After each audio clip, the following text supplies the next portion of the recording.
What, Lucius, ho! I cannot by the progress of the stars give guess how near to day. Lucius, I say! I would it were my fault to sleep so soundly.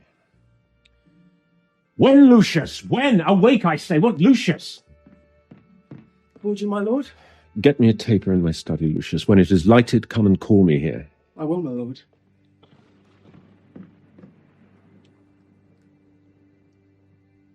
It must be by his death. And for my part, I know no personal cause to spurn at him but for the general. He would be crowned. How that might change his nature, there's the question. It is the bright day that brings forth the adder, and that craves wary walking. Crown him, that, and then, I grant, we put a sting in him, that at his will he may do danger with. The abuse of greatness is when it disjoins remorse from power. And to speak truth of Caesar, I have not known when his affections swayed more than his reason. But 'tis a common proof that lowliness is young ambition's ladder, whereto the climber upward turns his face. But when he once attains the utmost round, he then unto the ladder turns his back, looks in the cloud, scorning the base degrees by which he did ascend. So Caesar may, then lest he may prevent. And since the quarrel will bear no colour for the thing he is, fashion it thus, that what he is augmented would run to these and these extremities, and therefore think him as a serpent's egg, which hatched would as his kind grow mischievous, and kill him in the shell. The taper burner's in your closet, sir. Searching the window for a flint, I found this paper thus sealed up, and I'm sure it did not lie there when I went to bed. Get you to bed again, it is not day. Is not tomorrow, boy, the Ides of March? I know not, sir. Look in the calendar and bring me word. I will, sir. The exhalations whizzing in the air give so much light that I may read by them. Brutus, thou sleepst, awake and see thyself. Shall Rome, etc., speak, strike, redress? Brutus, thou sleepst, awake. Such instigations have been often dropped where I've took them up. Shall Rome, etc. Thus must I piece it out. Shall Rome stand under one man's awe? What Rome? My ancestors did from the streets of Rome the Tarquin drive when he was called a king. Speak, strike, redress. Am I entreated to speak and strike? O Rome, I make thee promise. If the redress will follow, thou receivest thy full petition at the hand of Brutus. Sir, March is wasted 15 days. 'Tis good. Go to the gate. Somebody knocks. Since Cassius first did wet me against Caesar, I had not slept. Between the acting of a dreadful thing and the first motion, all the interim is like a phantasma or a hideous dream. The genius and the mortal instruments are then in council, and the state of man, like to a little kingdom, suffers then the nature of an insurrection. Sir, 'tis your brother Cassius at the door, who doth desire to see you. Is he alone? No, sir, there are more with him. Do you know them? No, sir, their hats are plucked about their ears, and half their faces buried in their cloaks, that by no means I may discover them by any mark of favour. Let him enter. They are the faction. O conspiracy, shamest thou to show thy dangerous brow by night, when evils are most free? O then by day where wilt thou find a cavern dark enough to mask thy monstrous visage? Seek none conspiracy, hide it in smiles and affability. For if thou path thy native semblance on, not Erebus itself were dim enough to hide thee from prevention. I think we are too bold upon your rest. Good morrow, Brutus. Do we trouble you? I have been up this hour, awake all night. Know I these men that come along with you? Yes. Every man of them, and no man here but honors you. and everyone doth wish you had but that opinion of yourself which every noble Roman bears of you. This is Trebonius. He is welcome hither. This Decius Brutus. He is welcome too. This Casca, this Cinna, and this Metellus Cimber. They are all welcome. What watchful cares do interpose themselves betwixt your eyes and night? Shall I entreat a word? Here lies the east. Doth not the day break here? No. Oh, pardon, sir, it doth. And yon grey lines that fret the clouds are messengers of day. You shall confess that you are both deceived. Here, as I point my sword, the sun arises, which is a great way growing on the south, weighing the youthful season of the year. Some 2 months hence, up higher towards the north, he first presents his fire, and the high east stands as the capital directly here. Give me your hands all over, one by one. And let us swear our resolution. No, not an oath. If not the face of man, the sufferance of our souls, the time's abuse, if these be motives weak, break off betimes, and every man hence to his idle bed. So let high-sighted tyranny range on till each man drop by lottery. But if these, as I am sure they do, bear fire enough to kindle cowards, and to steal with valour the melting spirits of women, then, countrymen, what need we any spur but our own cause to prick us to redress? What other bond than secret Romans that have spoke the word and will not palter? And what other oath than honesty to honesty engaged that this shall be, or we will fall for it?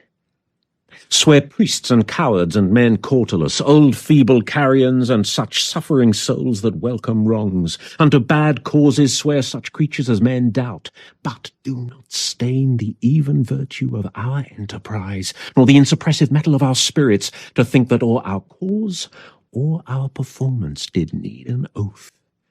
When every drop of blood that every Roman bears, and nobly bears, is guilty of a several bastardy, if he do break the smallest particle of any promise that hath passed from him. But what of Cicero? Shall we sound him? I think he will stand very strong with us. Let us not leave him out. No, by no means. Oh, let us have him, for his silver hairs will purchase us a good opinion, and by men's voices to commend our deeds. It shall be said, his judgment ruled our hands. Our youths and wildness shall no whit appear, but all be buried in his gravity. Oh, name him not. Let us not break with him, for he will never follow anything that other men begin. Then leave him out. Indeed, he is not fit. Shall no man else be touched, but only Caesar? Decius, well urged. I think it is not meet Mark Antony, so well beloved of Caesar, should outlive Caesar. We shall find of him a shrewd contriver, and you know his means, if he improve them, may well stretch so far as to annoy us all, which to prevent. Let Antony and Caesar fall together. Our course will seem too bloody, Caius Cassius, to cut the head off and then hack the limbs, like wrath in death and envy afterwards. For Antony is but a limb of Caesar. Let us be sacrificers, but not butchers, Caius.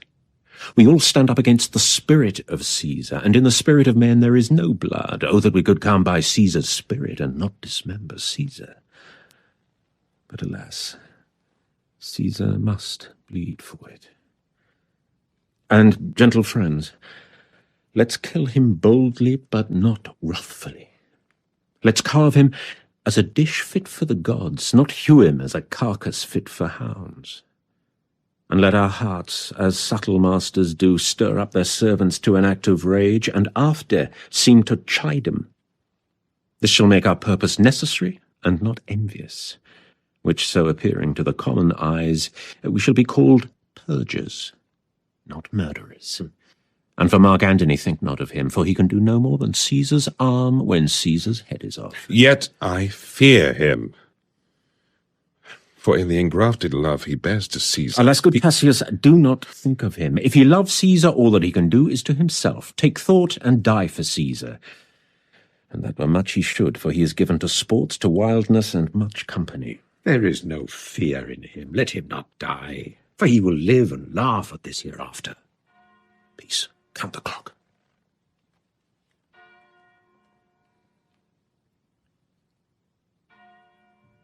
The clock hath stricken 3. 'Tis time to part. But it is doubtful yet whether Caesar will come forth today or no, for he is superstitious grown of late, quite from the main opinion he held once of fantasy of dreams and ceremonies. It may be these apparent prodigies, the unaccustomed terror of this night, and the persuasion of his augurers may hold him from the capital today. Never fear that. If he be so resolved, I can o'ersway him. For he loves to hear that unicorns may be betrayed with trees, and bears with glasses, elephants with holes, lions with toils, and men with flatterers. But when I tell him he hates flatterers, he says he does, being then most flattered. Let me work. I can give his humour the true bent, and I will bring him to the capital. Nay, we will all of us be there to fetch him. By the 8th hour. Is that the uttermost? Be that the uttermost, and fail not then. Caius Ligarius doth bear Caesar hard, who rated him for speaking well of Pompey. I wonder none of you have thought of him. Now, good Metellus, go along by him. He loves me well, and I have given him reasons. Send him but hither, and I'll fashion him. The morning comes upon, so we'll leave you, Brutus, and friends, disperse yourselves, but all remember what you have said, and show yourselves true Romans. Good gentlemen, look fresh and merrily. Let not our looks put on our purposes, but bear it as our Roman actors do, with untired spirits and formal constancy. And so, good morrow to you, every one.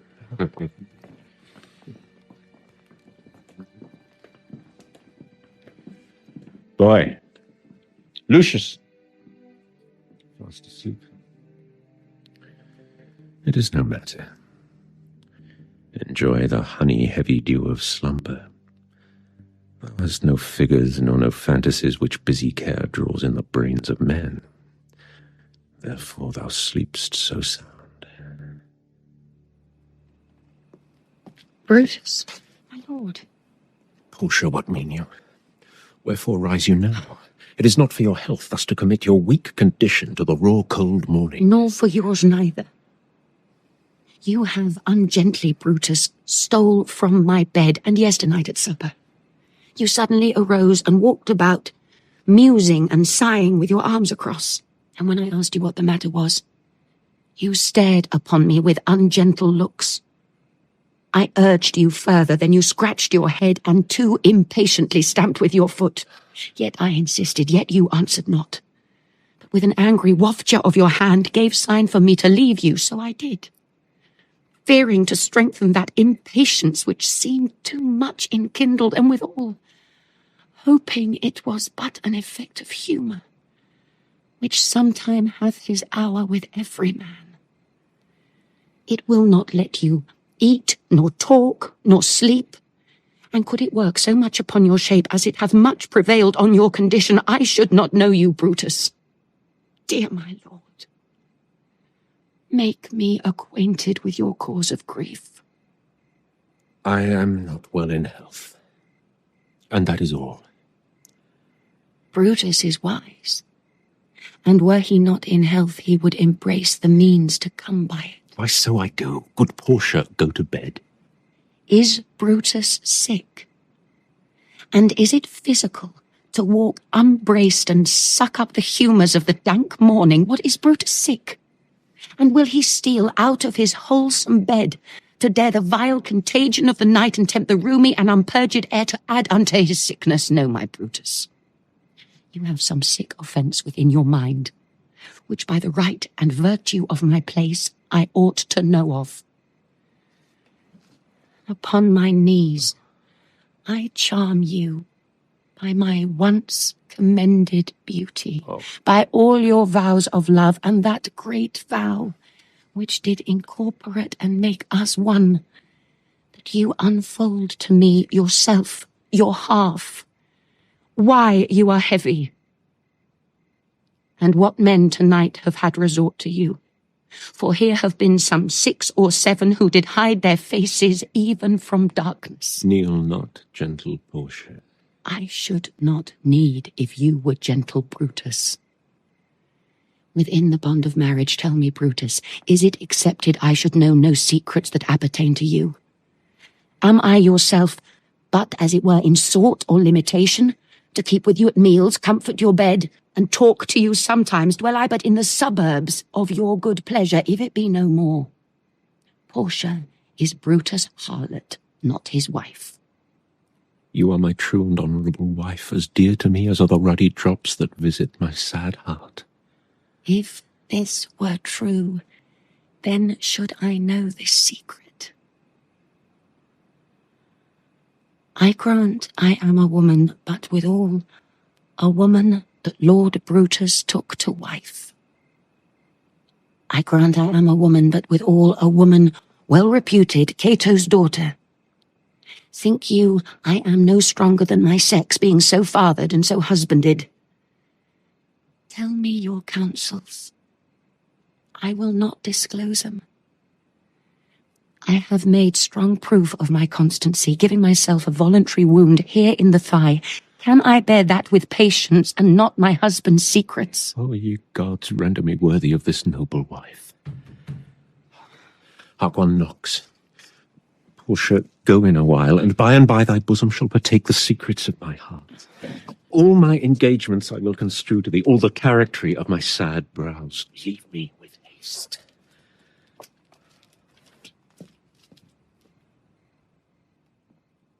Lucius, who's that knocks?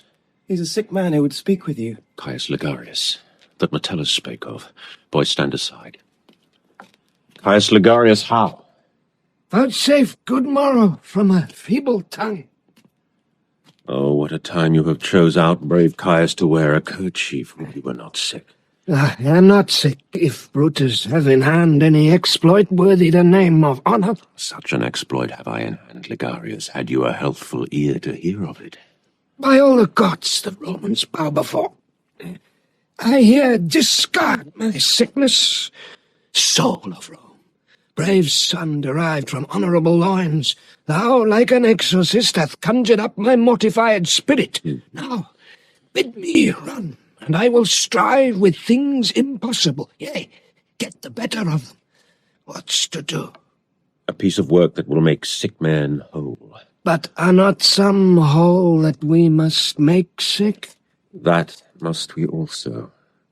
What it is, my Caius, I shall unfold to thee as we are going to whom it must be done. Set on your foot, and with a heart new fired I follow you to do I know not what. But it sufficeth that Brutus leads me on. Follow me then.